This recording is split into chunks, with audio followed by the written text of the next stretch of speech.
ತಮಗೆಲ್ಲರಿಗೂ ಲೋಕೋತ್ತರವಾದ ಅಂತರ್ಮುಖ ಆತ್ಮಧ್ಯಾನಾಭ್ಯಾಸ ತರಗತಿಗೆ ಆದರದ ಸ್ವಾಗತ. ಮಂಗಲಾಚರಣೆ.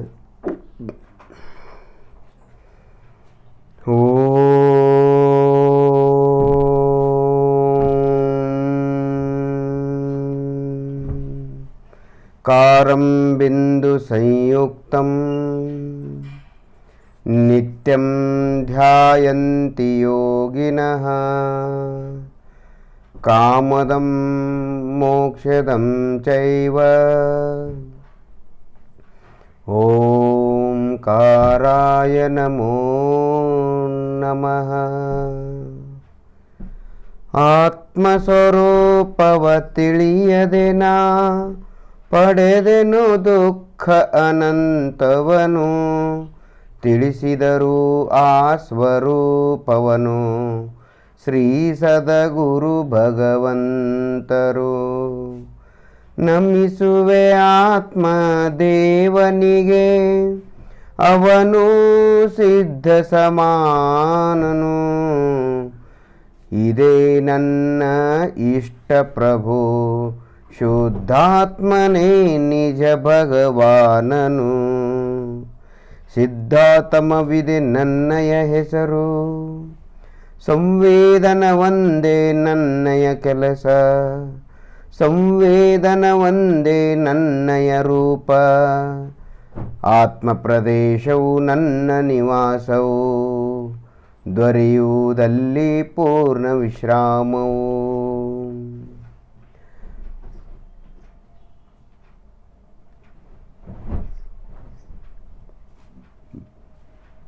ಭವದುಃಖದಿ ಭಯಭೀತನ, ಬಯಸುವೆ ನಿಜ ಕಲ್ಯಾಣವನು.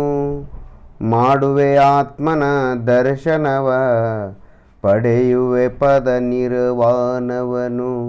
ಪಡೆಯುವೆ ಪದ ನಿರ್ವಾಣವನು.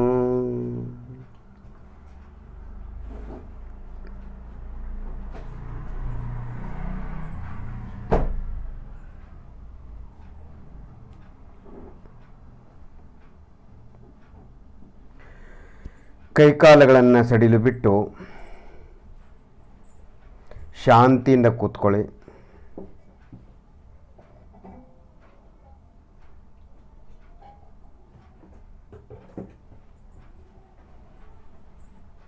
ಯಾವ ಚಿಂತೆ ವಿಚಾರವೂ ಇಲ್ಲ.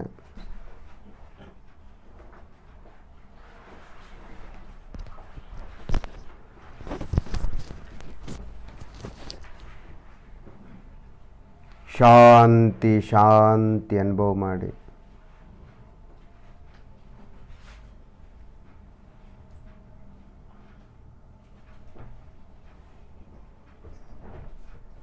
ಪಾದದಿಂದ ನೆತ್ತಿವರೆಗೆ ನಿಮ್ಮ ಅಸ್ತಿತ್ವವನ್ನು ಅನುಭವ ಮಾಡಿ.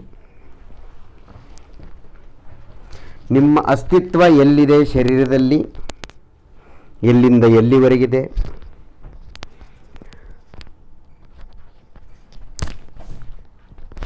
ಆತ್ಮ ಜಡ ಶರೀರದಲ್ಲಿ ಎಲ್ಲಿಂದ ಎಲ್ಲಿವರೆಗಿದ್ದಾನೆ? ಜಡ ಶರೀರದಲ್ಲಿ ಎಲ್ಲೆಲ್ಲಿ ನಾನು ಎಂಬ ಅನುಭವ ಆಗ್ತಾ ಇದೆ, ಅಲ್ಲಲ್ಲಿ ಆತ್ಮ ಇದ್ದಾನೆ.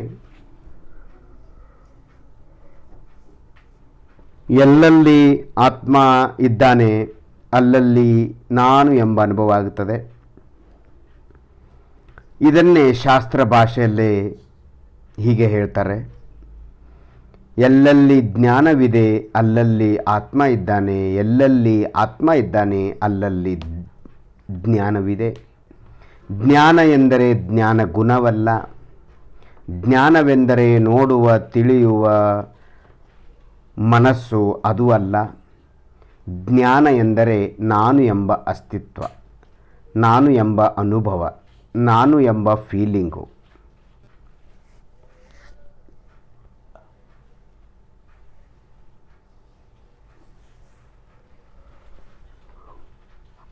ಶಾಂತಿ ಶಾಂತಿ ಅನುಭವ ಮಾಡಿ. ಯಾವ ಚಿಂತೆ ವಿಚಾರವೂ ಇಲ್ಲ.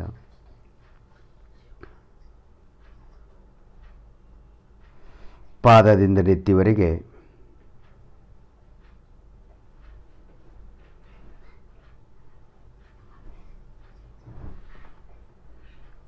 ಅಸ್ತಿತ್ವ, ನಾನು ಎಂಬ ಅಸ್ತಿತ್ವದ ಅರಿವು. ಯಾವ ಚಿಂತೆ ವಿಚಾರವೂ ಇಲ್ಲ. ನಾನು ಸಿದ್ಧ ಜಾತಿಯ ಶುದ್ಧಾತ್ಮ. ನನ್ನ ಸ್ವರೂಪವನ್ನು ಮರೆತು ನಾನು ಸಂಸಾರದಲ್ಲಿ ಬಂದಿದ್ದೇನೆ. ನನ್ನ ಮನಸ್ಸೆಂಬ ಪರ್ಯಾಯವು ಮಲಿನ ಆಗ್ತಾ ಇದೆ, ವಿಕಾರಗಳನ್ನು ಮಾಡ್ತಾ ಇದೆ. ಆ ಮನಸ್ಸಿನ ಅಪರಾಧದಿಂದಾಗಿ ಆತ್ಮದ್ರವ್ಯ ಶುದ್ಧವಾಗಿದ್ದರೂ ಕೂಡ ಆತ್ಮದ್ರವ್ಯಕ್ಕೆ ಸಂಸಾರ ಬಂಧನ, ಶರೀರ ಬಂಧನ ಆಗಿದೆ.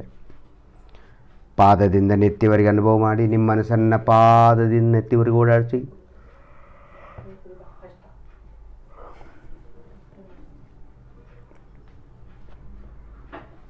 ಪಾದದಿಂದ ನೆತ್ತಿವರೆಗೆ ನಿಮ್ಮ ಮನಸ್ಸನ್ನು ಓಡಾಡಿಸುತ್ತಾ ನಿಮ್ಮ ಅಸ್ತಿತ್ವ ಅನುಭವ ಮಾಡಿ. ನಾನು ಎಂಬ ಅಸ್ತಿತ್ವ, ನಾನು ಎಂಬ ಅರಿವು, ಅದರ ಉದ್ದ ಅಗಲ ದಪ್ಪ ಅನುಭವ ಮಾಡಿ.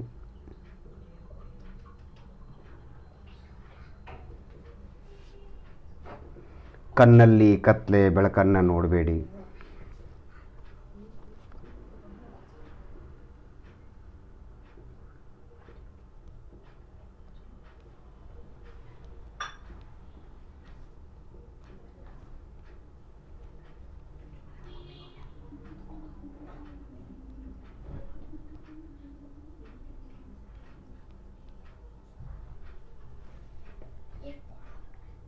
ಇವತ್ತು ನಾವು ಅಂತರ್ಮುಖ ಧ್ಯಾನಾಭ್ಯಾಸವನ್ನು ರೇಖಿ ಅಭ್ಯಾಸದ ಮೂಲಕ ಮಾಡೋಣ. ಹೇಗಿದ್ದರೂ ಚಳಿಗಾಲ ಇರೋದರಿಂದ ಮೈಯಲ್ಲಿ ಬಿಸಿ ಬಿಸಿ ಅನುಭವ ಬೇಕಾಗಿರ್ತದೆ. ರಾತ್ರಿ ಚಳಿ ಹೆಚ್ಚಾಗಿದ್ದರಿಂದ ಮೈ ಬಿಸಿ ಆಗಬೇಕಾಗಿರುತ್ತೆ. ಅರಣ್ಯಗಳಲ್ಲಿ ನಮ್ಮ ದಿಗಂಬರ ಜೈನ ಮುನಿಗಳು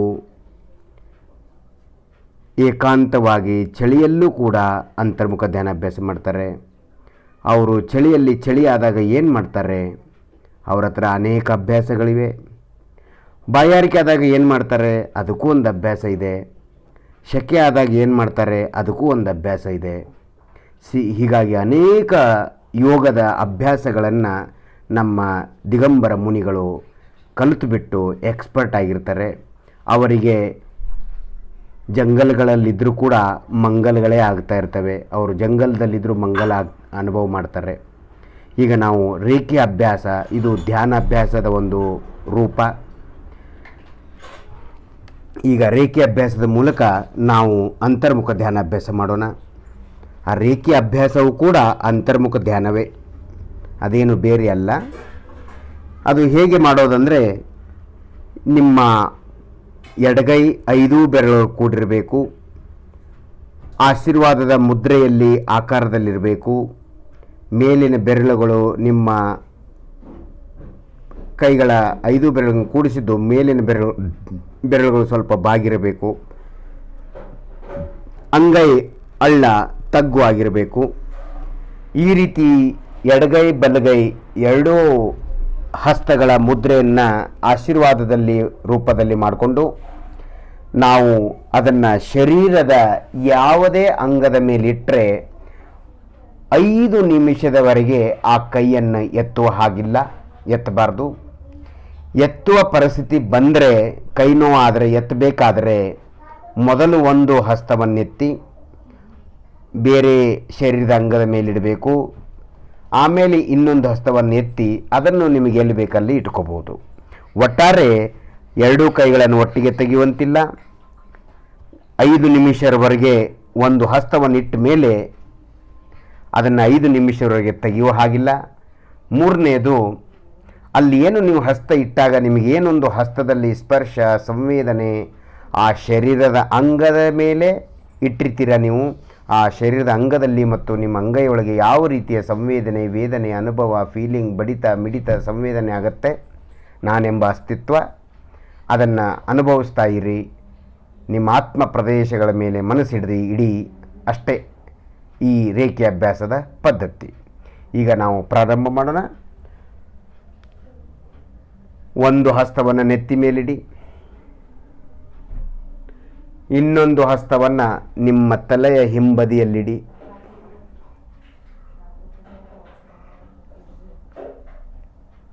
ಕೈಗಳನ್ನು ಸಡಿಲು ಬಿಟ್ಟು, ಕೈಕಾಲುಗಳನ್ನು ಸಡಿಲು ಬಿಟ್ಟು, ಶರೀರವನ್ನು ಸಡಿಲು ಬಿಟ್ಟು ಶಾಂತಿಯಿಂದ ಕೂತ್ಕೊಳ್ಳಿ.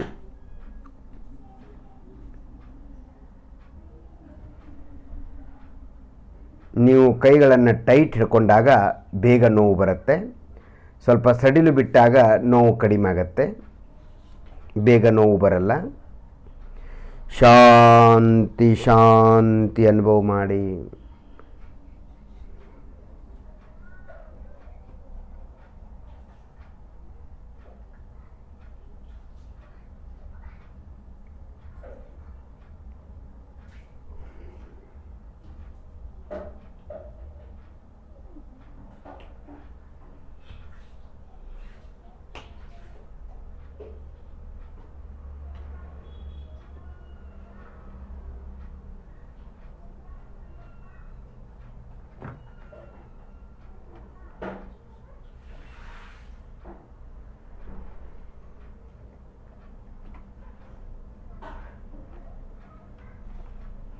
ನಿಮ್ಮ ಒಂದು ಹಸ್ತವನ್ನು ನೆತ್ತಿ ಮೇಲೆ ಮತ್ತೆ ಇನ್ನೊಂದು ಹಸ್ತವನ್ನು ನಿಮ್ಮ ತಲೆ ಹಿಂಬದಿಯಲ್ಲಿಟ್ಟು ಅಲ್ಲಿ ಸಂವೇದನೆ ಮಾಡಿ. ಹಸ್ತದಲ್ಲಿ ಮತ್ತು ನಿಮ್ಮ ನೆತ್ತಿ ಮತ್ತು ತಲೆ ಹಿಂಬದಿಯಲ್ಲಿ ಎಲ್ಲ ಕಡೆಗೂ ಯಾವ ರೀತಿ ಸಂವೇದನೆ ವೇದನೆ ಅನುಭವ ಆಗ್ತಾ ಇದೆ ನೋಡಿ. ಕೈ ನೋವು ಬಂದರೆ ಒಂದು ಮಂಡಿಗಾಲ ಮೇಲಿಡಿ, ಇನ್ನೊಂದು ಹಸ್ತವನ್ನು ಎತ್ತಿ ಮಂಡಿಗಾಲ ಮೇಲಿಡಿ. ಕೈ ನೋವು ಬಂದರೆ ಮಾತ್ರ.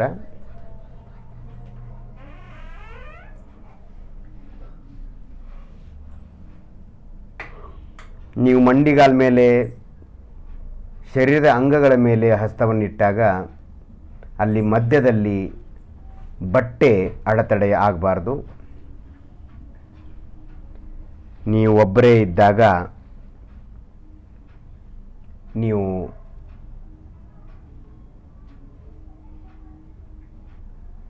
ನಿಸ್ಸಂಕೋಚವಾಗಿ ಧ್ಯಾನಾಭ್ಯಾಸ ಮಾಡ್ಬೋದು. ಬಟ್ಟೆ ಮಧ್ಯದಲ್ಲಿ ಬಂದಾಗ ಆ ಸಂವೇದನೆ ನಿಮಗೆ ಆಗುವುದಿಲ್ಲ.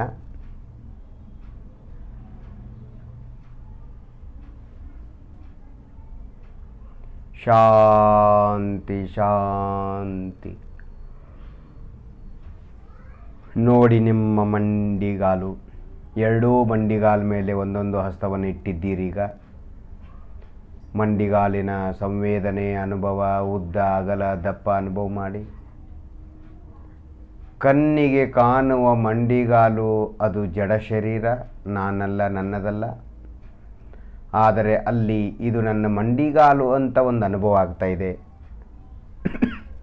ಅದೇ ಶುದ್ಧಾತ್ಮ ಪ್ರದೇಶಗಳು. ಶುದ್ಧಾತ್ಮನ ಪ್ರದೇಶಗಳು ಕಣ್ಣಿಗೆ ಕಾಣುವುದಿಲ್ಲ, ಆದರೆ ಸಂವೇದನೆ ಆಗ್ತಾ ಇದೆ, ನಮ್ಮ ಮನಸ್ಸಿಗೆ ತಿಳಿದು ಬರ್ತಾ ಇದೆ, ನಮ್ಮ ಜ್ಞಾನ ಪರ್ಯಾಯ ಅದನ್ನು ತಿಳಿತಾ ಇದೆ. ನಮ್ಮ ಮನಸ್ಸು ಎಂಬ ಪರ್ಯಾಯ ಆ ಅಸ್ತಿತ್ವವನ್ನು, ಸಂವೇದನವನ್ನು ಅನುಭವ ಮಾಡ್ತಾ ಇದೆ. ಅನುಭವ ಮಾಡುವವನು ಆತ್ಮ ಅಲ್ಲ, ಅನುಭವದಲ್ಲಿ ಬರುವವನು ಆತ್ಮ. ಅನುಭವ ಮಾಡುವವನು ಜ್ಞಾನ ಪರ್ಯಾಯ, ಆತ್ಮನ ಪರ್ಯಾಯ, ಅಶುದ್ಧ ಪರ್ಯಾಯ. ಆ ಮನಸ್ಸಿಗೆ ಅನುಭವಕ್ಕೆ ಬರ್ತಾ ಇದೆ ನೋಡಿ, ಪಾದದಿಂದ ನೆತ್ತಿವರೆಗೆ ಅಸ್ತಿತ್ವ, ಅದು ಅಸ್ತಿತ್ವ, ಅದು ಆತ್ಮ, ಅದು ಶುದ್ಧಾತ್ಮ. ನಾವು ಶುದ್ಧಾತ್ಮನ ಧ್ಯಾನ ಮಾಡಬೇಕಾಗಿದೆ. ನೋಡುವ ತಿಳಿಯುವ ಪರ್ಯಾಯದ ಧ್ಯಾನ ನಾವು ಮಾಡಬೇಕಾಗಿಲ್ಲ.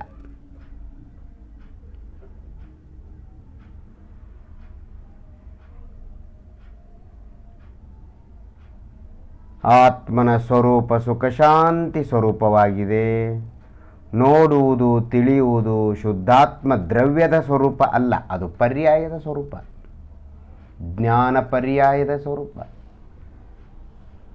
ಶಾಂತಿ ಶಾಂತಿ. 5 ನಿಮಿಷಗಳವರೆಗೆ ಮಂಡಿಗಾಲ ಮೇಲೆ 2 ಹಸ್ತಗಳನ್ನು ಇಟ್ಟಿರಬೇಕು. ಒಟ್ಟಿಗೆ ತೆಗೆಯುವಂತಿಲ್ಲ.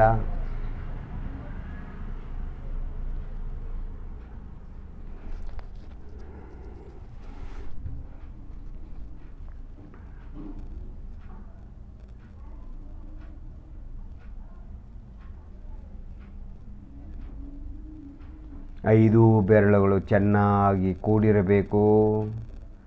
ಅಂಗೈ ಮಧ್ಯದಲ್ಲಿ ಹಳ್ಳ ತಗ್ಗು ಆಗಿರಬೇಕು.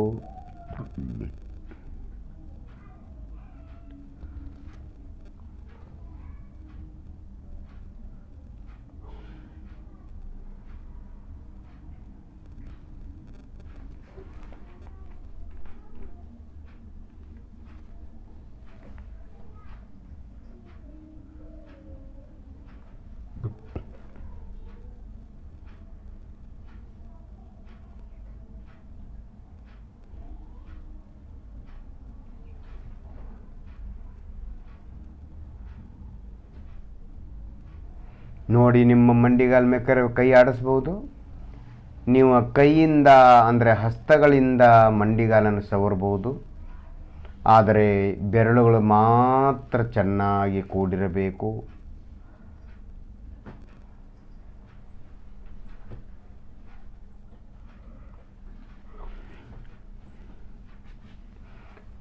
ಇದು ರೇಖಿ ವಿದ್ಯೆ. ಇದೊಂದು ಚಿಕಿತ್ಸಾ ವಿದ್ಯೆ, ರೋಗ ಚಿಕಿತ್ಸಾ ವಿದ್ಯೆ. ಇದು ನಮ್ಮ ಮೂಲತಃ ಭಾರತ ದೇಶದ ಚಿಕಿತ್ಸಾ ಪದ್ಧತಿ. ಇದನ್ನು ಭಾರತೀಯರು ಬಿಟ್ಟಿದ್ದಾರೆ.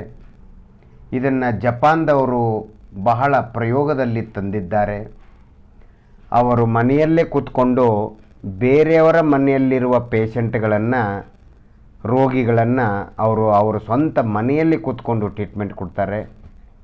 ಇದೊಂದು ಆತ್ಮಶಕ್ತಿ, ಆತ್ಮನ ಊರ್ಜಾ ಶಕ್ತಿ, ಆತ್ಮನ ರಿದ್ಧಿ ಸಿದ್ಧಿಗಳ ಮೂಲಕ ಅವರು ಪ್ರಕಟ ಮಾಡಿಕೊಂಡು ಅದರ ಮೂಲಕ ಅವರು ಟ್ರೀಟ್ಮೆಂಟ್ ಕೊಡ್ತಾರೆ. ಇದು ಜೈನ ಧರ್ಮದಲ್ಲಿ ಧ್ಯಾನಾಭ್ಯಾಸದಿಂದ ಸಿದ್ಧಿಯಾಗುವ ರಿದ್ಧಿಗಳನ್ನು ಹೇಳಿದ್ದಾರೆ.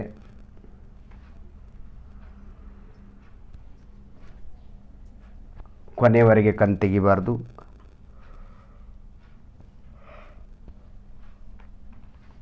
ಶಾಂತಿ, ನೆಮ್ಮದಿ ಅನುಭವ ಮಾಡಿ.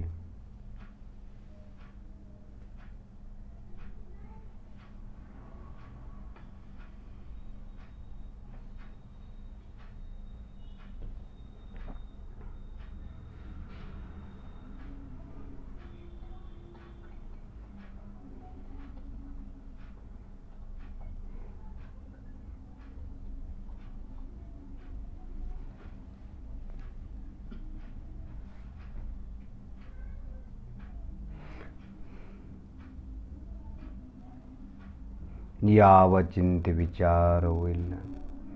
ಕೇವಲ ಮಂಡಿಗಾಲು ಸಂವೇದನೆ ಮಾಡಿ. ನಿಮ್ಮ ಮಂಡಿಗಾಲಿನಲ್ಲಿ ಮತ್ತು ಎರಡೂ ಹಸ್ತಗಳಲ್ಲಿ ಯಾವ ರೀತಿ ಅಂಗೈಯಲ್ಲಿ ಅನುಭವ ಆಗ್ತಾ ಇದೆ ನೋಡಿ. ಮಂಡಿಗಾಲಲ್ಲಿ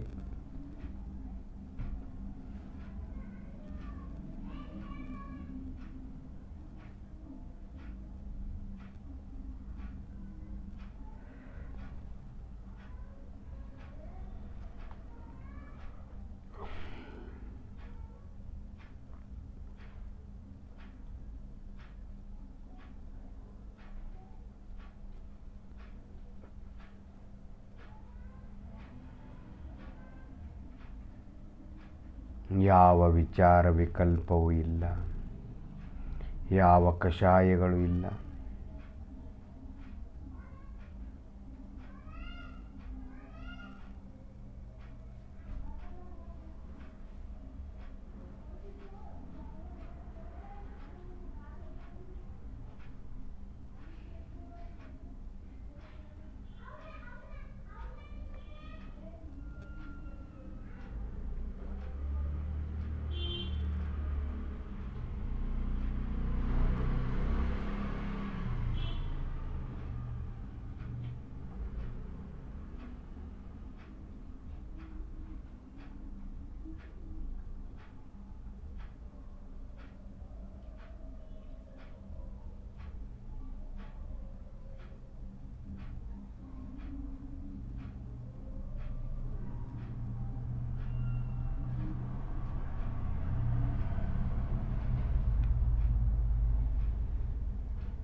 ಒಂದು ಹಸ್ತವನ್ನು ಮೊದಲು ಎತ್ತಿ ನಿಮ್ಮ ಹಣೆಯ ಮೇಲಿಡಿ. ಇನ್ನೊಂದು ಹಸ್ತವನ್ನೆತ್ತಿ ನಿಮ್ಮ ತಲೆಯ ಹಿಂಬದಿಯಲ್ಲಿಡಿ. ಶಾಂತಿ, ಬಿಸಿ ಬಿಸಿ ಬಿಸಿ ಬಿಸಿ ಅನುಭವ ಮಾಡಿ.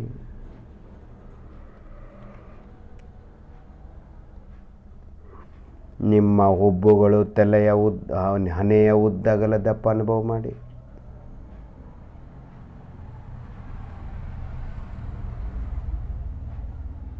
ಕೈ ಕಾಲುಗಳನ್ನು, ಶರೀರವನ್ನು ಸಡಿಲು ಬಿಟ್ಟು ಶಾಂತಿಯಿಂದ ಕೂತ್ಕೊಳ್ಳಿ.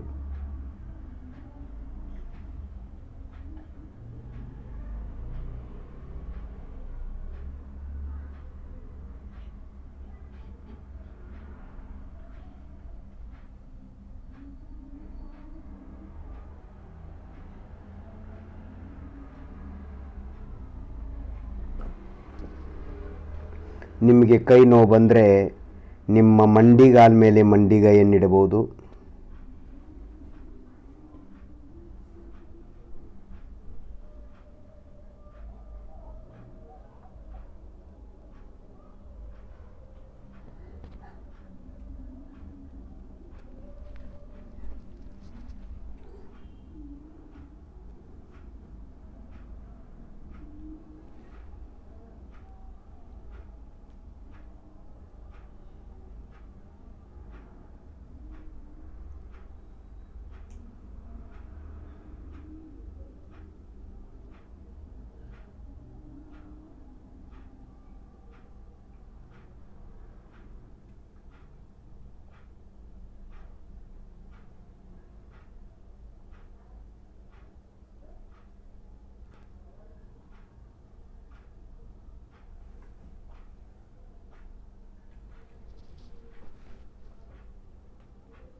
ನೀವು ಎಷ್ಟು ಹೊತ್ತಿನವರೆಗೆ ಹಸ್ತವನ್ನಿಟ್ಟಿರ್ತೀರಿ ನಿಮ್ಮ ಶರೀರದ ಅಂಗಗಳ ಮೇಲೆ, ಅಷ್ಟು ಹೊತ್ತಿನವರೆಗೆ ಅಲ್ಲಿ ಸಂವೇದನ ಸ್ಪರ್ಶ ಆಗ್ತಾ ಇರ್ತದೆ.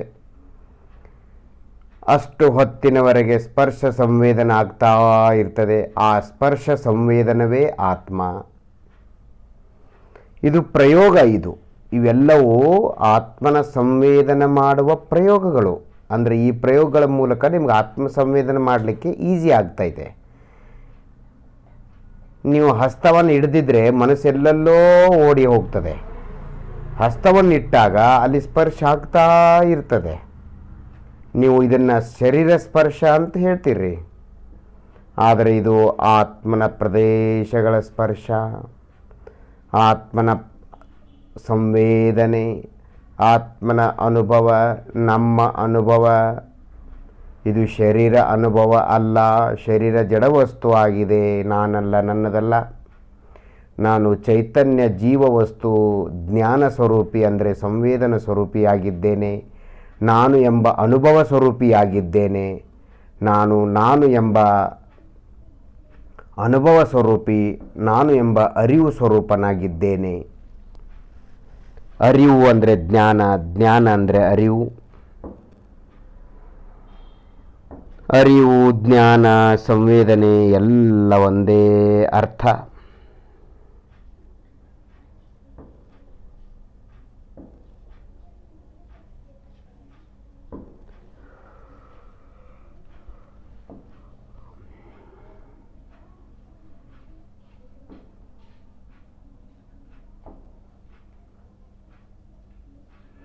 ಕೈ ನೋವು ಬಂದರೆ ನಿಮ್ಗೆ ಎಲ್ಲಿ ಬೇಕಲ್ಲಿ ಒಂದು ಹಸ್ತವನ್ನು ಮೊದಲು ಎತ್ತಿ ಇಟ್ಕೋಬೇಕು.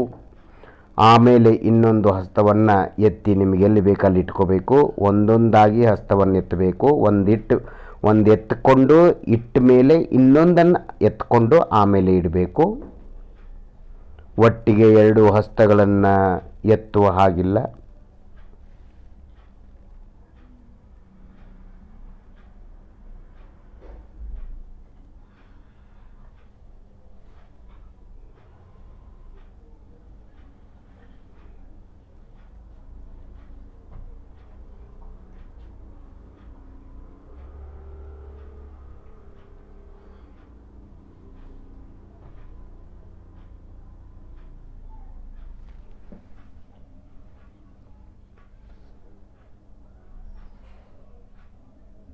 ಕೊನೆಯವರೆಗೆ ಕಣ್ತೆರಿಬೇಡಿ. ಭಕ್ತಿ, ಶ್ರದ್ಧೆ, ನಂಬಿಕೆಯಿಂದ ಧ್ಯಾನಾಭ್ಯಾಸ ಮಾಡಿ. ಧ್ಯಾನಾಭ್ಯಾಸ ಮಾಡೋದರಿಂದ ಯಾವ ಮಿಥ್ಯಾತ್ವ ದೋಷವೂ ಬರುವುದಿಲ್ಲ. ಇದು ಶುದ್ಧೋಪಯೋಗವಾಗಿದೆ. ಶುದ್ಧ ಆತ್ಮನ ಮೇಲೆ ಮನಸ್ಸಿಡುವುದರಿಂದ ಶುದ್ಧೋಪಯೋಗವೇ ಆಗತ್ತೆ. ಯಾವ ಉಪಯೋಗವೂ ಆತ್ಮನ ಅನುಭವ ಮಾಡ್ತಾ ಇದೆ ಅದು ಶುದ್ಧೋಪಯೋಗ. ಯಾವ ಉಪಯೋಗವೂ ಆತ್ಮನ ಅನುಭವ ಮಾಡ್ತಾ ಇಲ್ಲ ಅದು ಅಶುದ್ಧೋಪಯೋಗ. ಅಶುದ್ಧೋಪಯೋಗವನ್ನು ಬಿಡಬೇಕು, ಶುದ್ಧೋಪಯೋಗವನ್ನು ಪಡೆಯಬೇಕು, ಮಾಡಬೇಕು. ಒಂದು ಹಸ್ತವನ್ನು ಮೊದಲೆತ್ತಿ ನಿಮ್ಮ ಹೃದಯದ ಮೇಲಿಡಿ. ನಿಮ್ಮ ಹೃದಯದ ಬಡಿತದ ಮೇಲೆ ಅಥವಾ ನಿಮ್ಮ ವಕ್ಷಸ್ಥಳದ ಮಧ್ಯಭಾಗದಲ್ಲಿಡಿ. ನಿಮ್ಮ ಒಂದು ಹಸ್ತವನ್ನು ಮೊದಲು ಎತ್ತಿ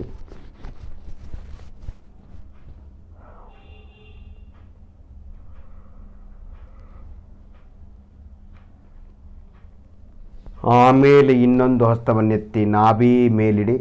ನಿಮ್ಮ ಹೊಟ್ಟೆಯ ಮಧ್ಯಭಾಗ ನಾಭಿ ಪ್ರದೇಶದ ಮೇಲಿಡಿ.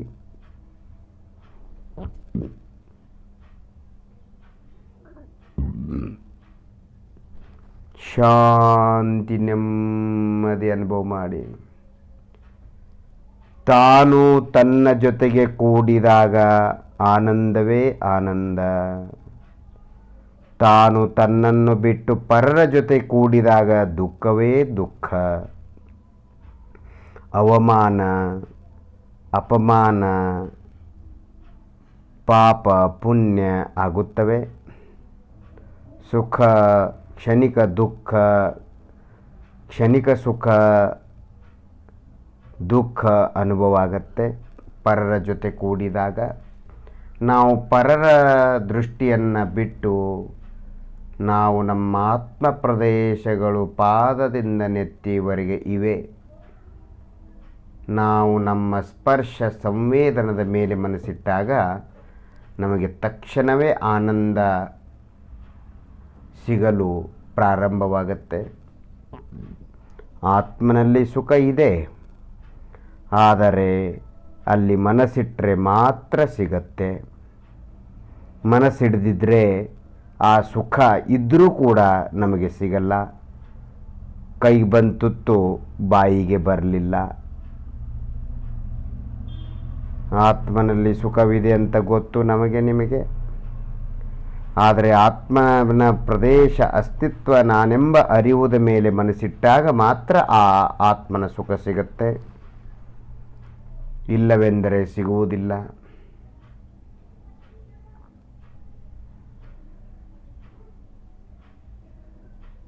ಹೇ ಭಗವಂತ, ನನಗೇನೂ ಬೇಡ, ಕೇವಲ ನನಗೆ ಶುದ್ಧಾತ್ಮ ಬೇಕು.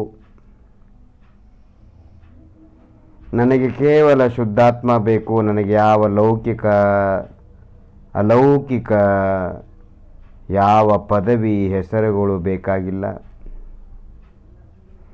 ಪಂಚಪರಮೇಷ್ಠಿ ಪದವಿಯೂ ಬೇಡ. ನನಗೆ ಯಾವ ಪದವಿಯೂ ಬೇಡ. ನಾನು ನನ್ನ ಆತ್ಮನೊಳಗೆ ಲೀನನಾಗಿರಬೇಕು ಪರ್ಮನೆಂಟ್ಲಿ.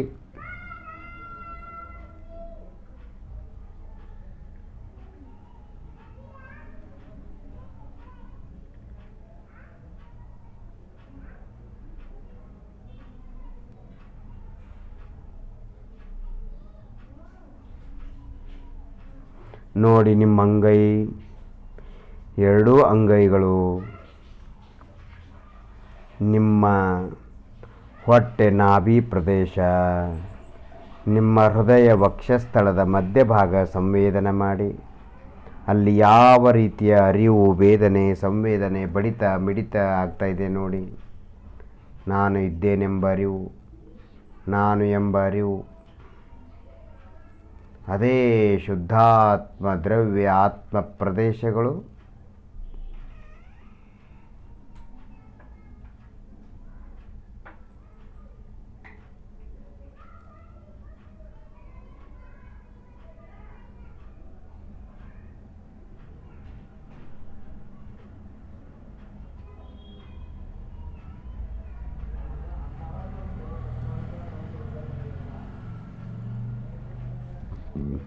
ನೀವು ಈ ರೀತಿ ಹಸ್ತವನ್ನಿಟ್ಟಾಗ ನಿಮ್ಮ ಮನಸ್ಸು ಅಲ್ಲಿ ಆತ್ಮ ಪ್ರದೇಶಗಳ ಮೇಲಿರುತ್ತೆ. ಆವಾಗ ಕರ್ಮ ಹೊರಗಡೆ ಹೋಗ್ತದೆ. ನಿಮ್ಮ ಮನಸ್ಸು ಹೊರಗಡೆ ಕೈಯನ್ನು ತೆಗೆದ ತಕ್ಷಣ ನಿಮ್ಮ ಮನಸ್ಸು ಹೊರಗೆ ಹೋಗುತ್ತೆ. ಆವಾಗ ಕರ್ಮ ಒಳಗಡೆ ಬರ್ತದೆ. ಇದೇ ಜೈನ ಧರ್ಮದ ಕರ್ಮ ಸಿದ್ಧಾಂತ. ಮನಸ್ಸು ಒಳಗೆ, ಕರ್ಮ ಹೊರಗೆ. ಮನಸ್ಸು ಹೊರಗೆ, ಕರ್ಮ ಒಳಗೆ. ಅದೇ ಆಶ್ರವ ತತ್ವ. ಮನಸ್ಸು ಹೊರಗೆ, ಒಳಗೆ, ಕರ್ಮ ಹೊರಗೆ. ಇದು ನಿರ್ಜರ ತತ್ವ. ಮನಸ್ಸು ಹೊರಗೆ, ಕರ್ಮ ಒಳಗೆ. ಇದು ಆಶ್ರವ ತತ್ವ.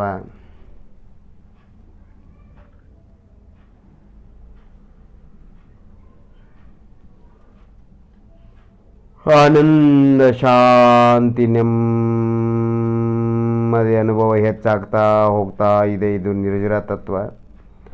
ಮನಸ್ಸು ಹಗುರಾಯಿತು. ಇದು ನಿರ್ಜರ ತತ್ವ. ಆನಂದ, ಆನಂದ, ಸುಖ, ಶಾಂತಿ, ನೆಮ್ಮದಿಯಲ್ಲಿದ್ದರೆ ಇದೇ ಭಾವಮೋಕ್ಷ ತತ್ವ.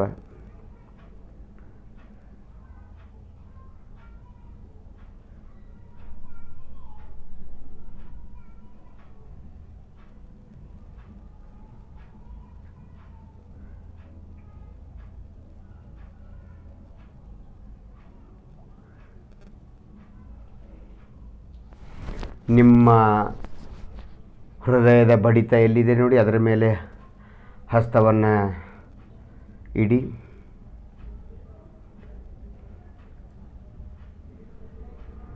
ನೋಡಿ, ಮೈಯಲ್ಲಿ ಬಿಸಿ ಬಿಸಿ ಬಿಸಿ ಬಿಸಿ, ಹಸ್ತಗಳಲ್ಲಿ ಬಿಸಿ ಬಿಸಿ ಅನುಭವ ಆಗ್ತಾ ಇದೆ ನೋಡಿ.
ಶಾಂತಿ ಶಾಂತಿ ಅನುಭವ ಮಾಡಿ. ಒಂದು ಹಸ್ತವನ್ನು ಎತ್ತಿ ನಿಮ್ಮ ಪಾದದ ಮೇಲಿಡಿ, ಇನ್ನೊಂದು ಹಸ್ತವನ್ನು ಆಮೇಲೆ ಎತ್ತಿ ಇನ್ನೊಂದು ಪಾದದ ಮೇಲಿಡಿ. ನಿಮ್ಮ ಪಾದದ ಮೇಲ್ಭಾಗ,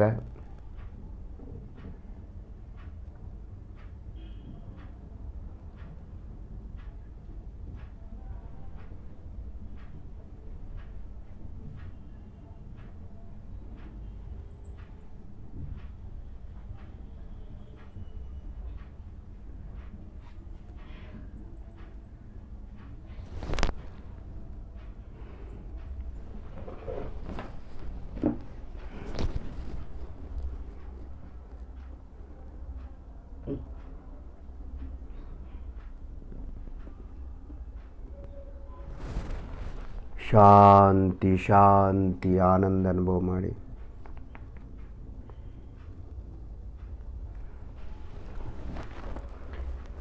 ಎರಡು ಹಸ್ತಗಳನ್ನು ಮೊದಲು ಒಂದು ಎತ್ತಿ ಕಣ್ಮೇಲಿಡಿ, ಆಮೇಲೆ ಇನ್ನೊಂದು ಹಸ್ತವನ್ನು ಎತ್ತಿ ಕಣ್ಣ ಮೇಲಿಡಿ. ಎರಡು ಹಸ್ತಗಳನ್ನು ಒಂದೊಂದಾಗಿ ಎತ್ತಿ ನಿಮ್ಮ ಕಣ್ಣಿನ ಮೇಲಿಟ್ಕೋಬೇಕು.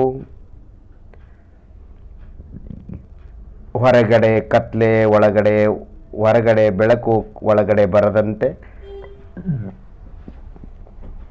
ಚೆನ್ನಾಗಿ ನಿಮ್ಮ ಅಂಗೈ ಕೇಂದ್ರ ಮಧ್ಯಭಾಗವನ್ನು ಕಣ್ಮೇಲಿಟ್ಕೊಳ್ಳಿ. ನಿಮ್ಮ ಬೆರಳುಗಳು ತಲೆಯ ಮೇಲಿರಬೇಕು. ನಿಮ್ಮ ಐಬ್ರೋ, ಕಣ್ಣು, ಹುಬ್ಬುಗಳು ಮಾತ್ರ ಅಂಗೈ ಮಧ್ಯದಲ್ಲಿರಬೇಕು. ನೆಲಕ್ಕೆ ಟಚ್ ಮಾಡಬೇಡಿ, ಕಬ್ಬಿಣವನ್ನು ಟಚ್ ಮಾಡಬೇಡಿ. ಆನಂದ ಆನಂದ ಅನುಭವ ಮಾಡಿ. ಬಿಸಿ ಬಿಸಿ ಅನುಭವ, ಶೆಕೆ, ಉಷ್ಣತೆ. ಇಷ್ಟೊತ್ತು ನೀವು ಧ್ಯಾನಾಭ್ಯಾಸ ಮಾಡಿದಿರಿ. ಕಣ್ಣಂತಿರಿ, ನಿಧಾನಕ್ಕಂತಿರಿ. ಕೈ ಹಾಗೆ ಇರಲಿ, ಹಸ್ತಗಳ ಹಾಗೆ ಇರಲಿ.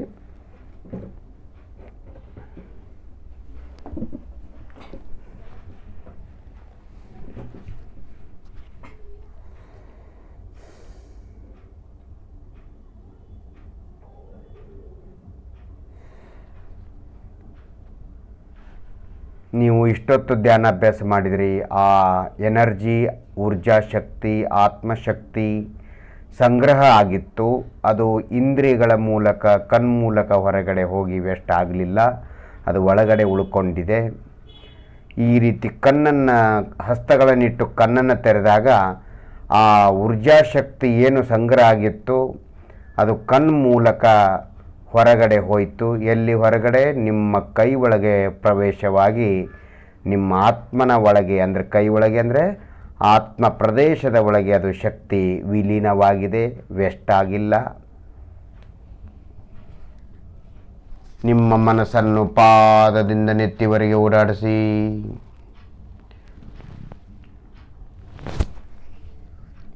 ನಿಮ್ಮ ಮುಖವನ್ನು ಉಜ್ಜಿ. ಬೆರಳುಗಳು ಹಾಗೆ ಇರಲಿ, ಅಂಗೈ ಹಾಗೆ ಇರಲಿ. ನಿಮ್ಮ ಮುಖಕಮಲವನ್ನು, ಕೆನ್ನೆ, ಗಲ್ಲ, ತುಟಿ, ಮೂಗು, ಕಿವಿಗಳನ್ನು ಚೆನ್ನಾಗಿ ಉಜ್ಜಿ 20 ಸೆಕೆಂಡ್ಗಳವರೆಗೆ ಉಜ್ಜುತ್ತಾ ಇರಬೇಕು. ಉಜ್ಜುತ್ತಾ ಸಂವೇದನೆ ಅನುಭವ ಮಾಡಿ.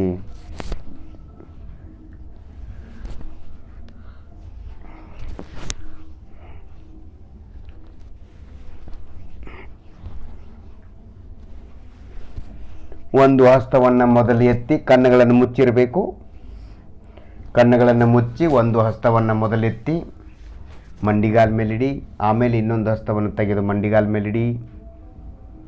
ಶಾಂತಿ, ನೆಮ್ಮದಿ, ಏಕಾಂತ ಅನುಭವ ಮಾಡಿ. ಯಾವ ವಿಚಾರ, ಚಿಂತೆ, ವಿಕಲ್ಪಗಳಿಲ್ಲ. ಯಾವ ಶರೀರವೂ ಇಲ್ಲ, ಯಾವ ಸಂಬಂಧಗಳೂ ಇಲ್ಲ, ಯಾವ ಪುಣ್ಯ ಪಾಪಗಳು ಇಲ್ಲ. ಕೇವಲ ನಾನೆಂಬ ಅಸ್ತಿತ್ವ, ಸಂವೇದನಾ, ಆನಂದ ಆನಂದ ಆನಂದ ಆನಂದ. ಶಾಂತಿ ಶಾಂತಿ ಶಾಂತಿ, ನೆಮ್ಮದಿ ನೆಮ್ಮದಿ. ಇದೇ ಅಸಲು ಆತ್ಮನ ಅಸಲು ಧ್ಯಾನಾಭ್ಯಾಸ. ಈ ರೀತಿ ಎರಡು ಕೈಗಳನ್ನು ಜೋಡಿಸಿ ಈ ರೀತಿ ಅಂತರ್ಮುಖ ಮಾರ್ಗವನ್ನು ಅನಂತ ಉಪಕಾರ ಮಾಡಿ ದೇವ ಶಾಸ್ತ್ರ ಗುರುಗಳು ಹೇಳಿದ್ದಾರೆ, ಅವರಿಗೆ ಅನಂತ ಅನಂತ ನಮನಗಳನ್ನು ಸಲ್ಲಿಸಿ ಮೋಕ್ಷದಾತ ನಿಜ ಶುದ್ಧಾತ್ಮ ಅಂದರೆ ನೀವು ನಿಮಗೆ, ನಾವು ನಮಗೆ, ಅಂದರೆ ನಾವು ನಮ್ಮ ಆತ್ಮನಿಗೆ, ನೀವು ನಿಮ್ಮ ಆತ್ಮನಿಗೆ, ಅಂದರೆ ನೀವು ನಿಮಗೆ ಪಾದದಿಂದ ನೆತ್ತಿವರೆಗೆ ನಮಸ್ಕಾರಗಳನ್ನು ತನ್ನಷ್ಟಕ್ಕೆ ತಾನೇ ನಮಸ್ಕಾರಗಳನ್ನು ಸಮರ್ಪಿಸಿ, ಅಂದರೆ ನಮ್ಮ ನಿಜ ಆತ್ಮನಿಗೆ ಸಮರ್ಪಿಸಿ ಇವತ್ತಿನ ಅಂತರ್ಮುಖ ಧ್ಯಾನಾಭ್ಯಾಸವನ್ನು ಇಲ್ಲಿಗೆ ಪೂರ್ಣಗೊಳಿಸುತ್ತೇನೆಂದು ಭಾವಿಸುತ್ತಾ, ಓಂ ಶಾಂತಿ ಶಾಂತಿ ಶಾಂತಿ.